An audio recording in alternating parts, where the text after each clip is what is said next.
All right, good morning, everybody. Thanks for being here. Just want to start the press conference just by saying happy birthday to my lovely wife, Heather. Tomorrow, September 30th, she's 35 again. So happy birthday to her. Hopefully she enjoys her day, and we'll be game planning. So I'm sure she has a great day planned for herself. So happy birthday to her. Thanks for all being here, and happy to get the victory last week. Be 1-0 in the Rutgers season. That was the whole mission. I thought our guys did a tremendous job all week coming off that bye week. Bye week was about Minnesota versus Minnesota, and then obviously we got into Rutgers as we got into the weekend and then the following week. But, I thought anybody could win that game. It was back and forth. Loved that our players responded. They showed a lot of courage, which was the word of the week, and I thought they did a tremendous job displaying that for our fans and for each other. So that was pretty evident in how the game went. But glad to get that victory, and we're on to Ohio State. So with that, we'll open up for questions. PJ, how was it was the biggest home comeback win in 30-plus years. What did you see were the details that went into it?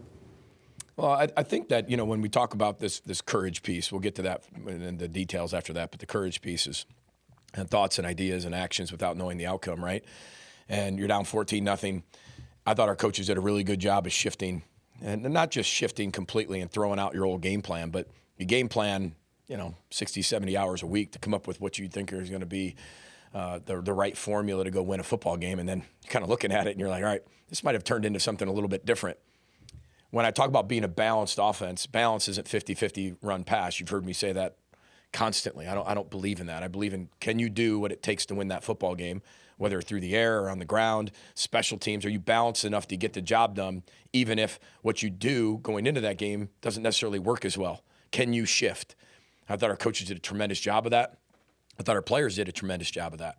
Down 14-0, and we're in the minus 18, 19-yard line. I mean, those guys could have folded their tents and went home. I mean, that's tough being down at home like that. And I thought the explosive play got us going. Sitting in quarters and putting a lot of people down in that box. And I thought Jalen had a heck of a route. I think it was a tremendous throw and a great play call. It's aggressive because you go 3 and out there and you punt, right? Now it could be 21-0, and that's a different story. With the largest, home comeback in 30 years, I mean, I'm only responsible for 8.5 of them. So that's all I kind of worry about. I don't worry about the rest of it, but I think it does show how hard it is in modern college football to come back from deficits. That's why when we're down 14, I'm sure if you look at when we've been here, we're not probably very good at coming back. But this shows the courage of this football team, the fight of the football team, all the reasons I told you back in, January and then April and May and June and July of how much I love this football team. I told you, I don't know what the record will be, but I do love coaching them because they're resilient, they respond, and those are the whole 3 things. We had to have incredible how. Our effort had to be relentless, and it was. They had to respond to everything. There's going to be some ebbs and flows of that game that were within our control and without our control, and you have to respond to it, and they did. And then we had to take care of the ball, and we did. And then we had to get the ball taken away, and we did. So when you look at that kind of as a triangle, they did all 3 things, and they had the courage to believe in it and go execute it. I mean, I said this in the post-game press conference. If 30 more minutes of that football game, it continues to go back and forth. So we found a way to make one more play than they did, and I know they got a field goal blocked and missed a field goal. We missed a field goal.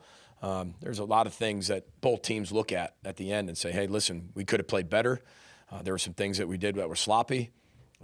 We got to iron out a lot of our details and fundamentals and have a heck of an opponent coming up this week. PJ, just putting aside the talent and the coaching of the Ohio State team for a second, my question is, how do you prepare for that crowd and a young quarterback, a lot of new guys on offense, and that crowd down there and the noise they make? Yeah, well, I know that the fans have been asking for a night game for 3 years, right? And they got it, and it's against the Gophers. So we're going to do everything we can to simulate it. I don't think you can ever do that exactly because, I mean, that place is 107,000 fans, and it's deafening. And that's for a noon kickoff or an 11 a.m. kickoff, let alone all of them doing what they do, tailgating all day and being ready for the night game that the fans have asked for. And so we know we're walking into a really hostile environment. We're going to do everything we can to recreate it and preparing it.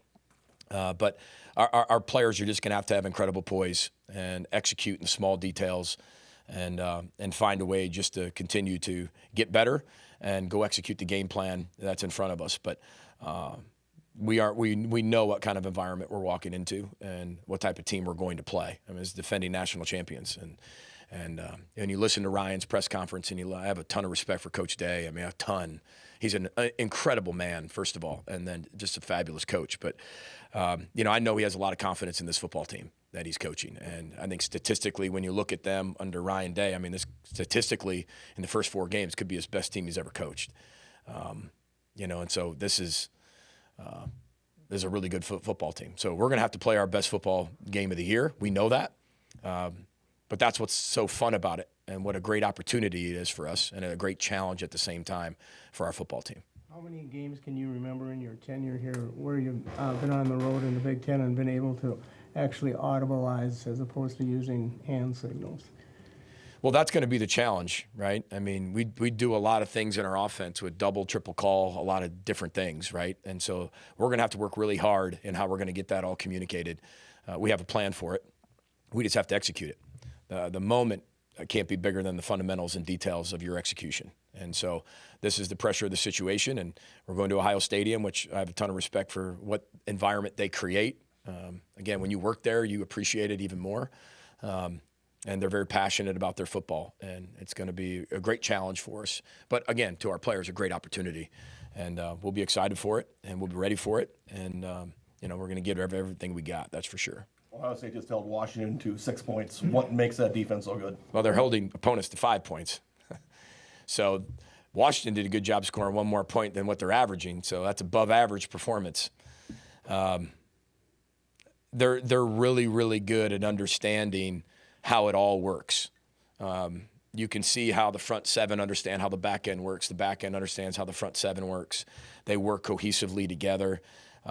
They're relentless. I mean, those 4 guys up front, I mean, they get into some double eagle packages, and they are straight up the field. I mean, Coach Johnson coaching that D-line, I mean, they're coming after the quarterback. And if the run happens to get in the way, they'll tackle the run. But they're coming after him. And they're relentless in their pursuit. They're really good tacklers. They're smart. Coach Patricia does a really good job of always keeping you guessing something different almost every single play. And it has that little bit of that. It has a lot of that NFL feel to it. Every time you're at the line of scrimmage, it's a different front, it's a different coverage. It's very challenging.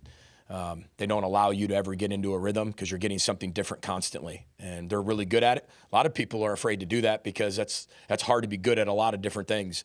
But they have such good players, really good coaches that they can do that, and they're very good at it. So that was a 1-possession game going into the 4th quarter, and then Ohio State makes some plays. But we have to be us. We have to build the game plan according to who we are and put ourselves in a position to execute at a very, very high level. And if we don't do that, it's going to be a long day. So we have to do what we do, and we've got to have a great week of practice. We have to have incredible attention to detail and find a way to be able to play one of our best games we've played this year. That's for sure. PJ, earlier in your tenure, you had Mo, you had Rodney, you had Kirk, and it was more run-to-pass type of an offense. And now you look at 2025 with Drake and what this 25 offense has excelled at. Do you feel like it's more of a pass-to-run almost at this point? I think it goes back to your philosophical beliefs as a coach, 1, and then 2, how do you adapt to the personnel that you have with your scheme? I love to run the football. If we're going to run the ball, I want to run the ball. I still think we're a running the ball team. I also think we're a pass the ball team. I also think we're a run to pass team. You got to be able to pass to run. I mean, you have to be able to do those things, and I think that's where the balance comes in. So we've also played 2 games without our best players. Some of our best players, and I think that's challenging when you don't have the depth of there's not 5 Darius Taylors on your team, and I think that there's 1 Darius Taylor. Darius Taylor goes down. I think that does impact your offense. I'm really proud of our guys that have stepped in and given us everything they have and getting better every single week. I'm really proud of them for that. Believe in those guys, but when you look at it, there's a reason that Darius Taylor is Darius Taylor. There's a reason Max Brosmer is Max Brosmer. There's a reason why Rashad Bateman is Rashad Bateman. They're very talented, and when they're not on the field, I think that does change your mindset of how you have to go win a football game. But that doesn't mean we don't believe in everybody else. We do. We just have to get to it maybe a little bit differently. We wanted to run the ball a little bit more in the first half against Rutgers, but we didn't. We didn't get enough first downs to get into that rhythm. And that was the game plan, was to come out and throw the football and get it into the run game. But then really run the ball a lot, and that changed pretty quickly. So I still believe we have core beliefs that you have to do all four of those things, as I mentioned, really, really well. But I'm always a firm believer that the run sets up the pass. I've always believed that as an offensive coach, and I think here at Minnesota, you got to be good at it. What needs to improve in the run game? I think just consistency, staying on our blocks a little bit longer. We got to be able to break some tackles. We've gone down by tripping over an ankle, or it's unfortunate when you kind of go back, and those iPads are amazing. They're tremendous, but they're also frustrating as hell at times when you're looking at that and you're like, I'd rather see this on Sunday. I'd not rather see us trip over an ankle and think that was going to come out. I'd rather see that on Sunday than see that on Saturday during the game. Because those are things that you see on Sunday. They're just like, oh my gosh, I can't believe that actually happened. But you're in a completely different headspace. But I think it's just consistency. And that doesn't happen if we're a little tighter to the shelf. And those are the small details that, again, go a long way. If we can clean up the details, some fundamentals of the run game, I think we can have more success in it. But guys are playing their tail ends off. I mean, that's definitely not the I don't know if there's necessarily an issue. We didn't even get a chance to really kind of get into it and establish it. But I think overall in the run game, everybody can do something a little bit better. We can either finish a block, we can either finish a run a little bit better. I thought Femme finished a lot of runs where he broke a bunch of tackles and really fought and scratched, clawed for every single yard. And when there's 10 guys down in the box, I think he did a tremendous job with that. But there's also things like staying tighter to the shelf and not allowing yourself to drift. You won't see that shin of the tight end if you're staying tighter to that shelf. So it's just the small little things that we talked about with our football team that we have to do a lot better. PJ, late in the second quarter, you had the 3rd and 1, and you weren't able to pick it up, and then the 4th and 1 either. And I think going into halftime, you're like 2 for 7 this season on 4th down conversions. I'm wondering, you think about now changing some things schematically, getting quarterback under center, an extra back in there? Do you bring Derek LeCaptain out of retirement and get a big back in the background? Just curious some of your thoughts on that. No, we just have to be better, Dave. Like the 2 for 7, some of that's looked at a little bit different when you're. I think 2 of those, you can't even count those. I don't really look at the statistics. You either get it or you don't. The statistics aren't going to change our mindset. Our mindset is we should be able to get a 3rd and 1 and 4th and 1.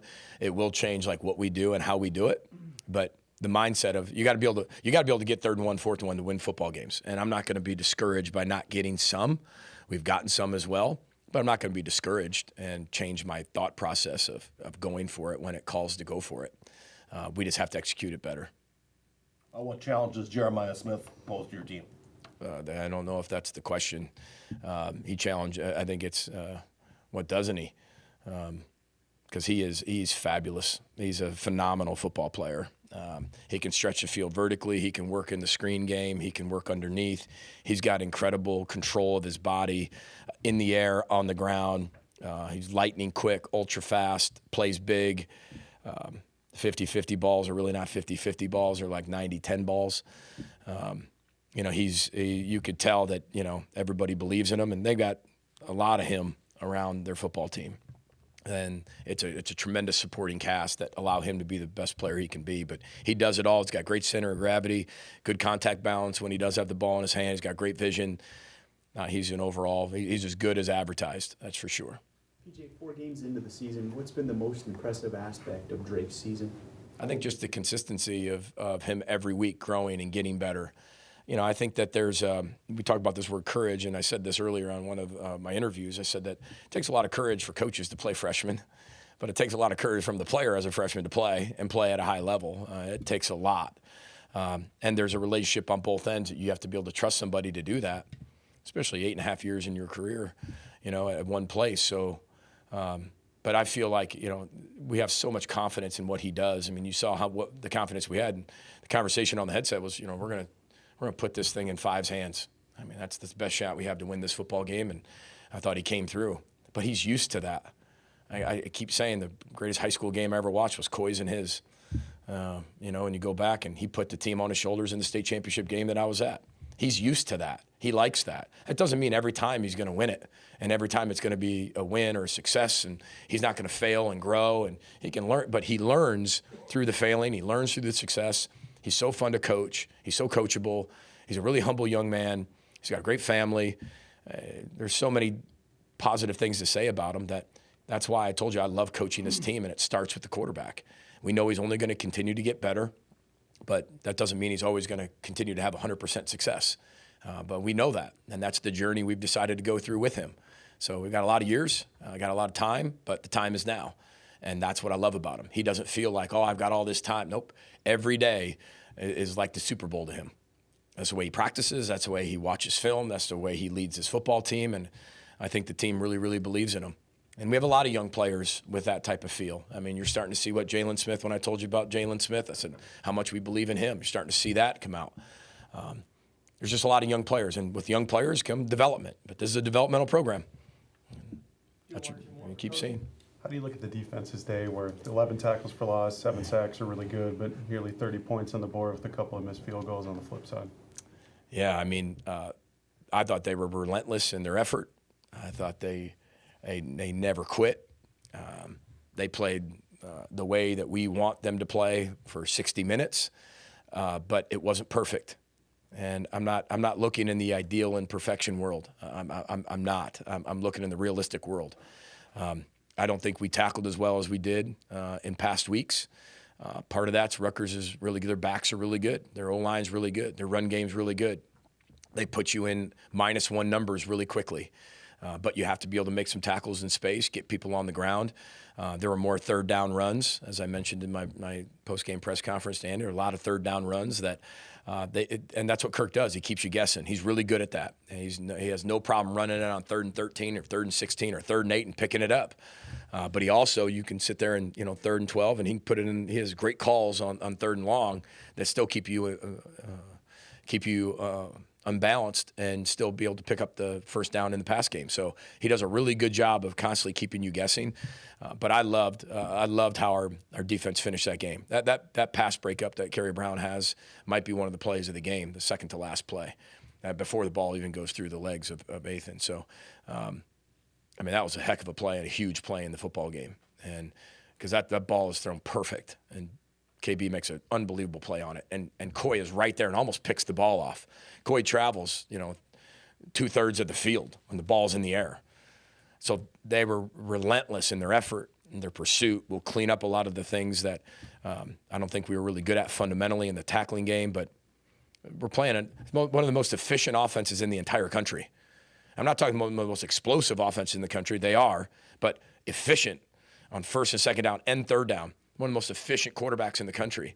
That team, Rutgers scored more points than Indiana did against Iowa. I mean, that's a really good football team offensively with a lot of older guys. And I thought our guys did a tremendous job of playing 60 minutes. We knew they were going to be able to get some shots. They were able to get some positive plays, but they hung in there and made enough plays at the end.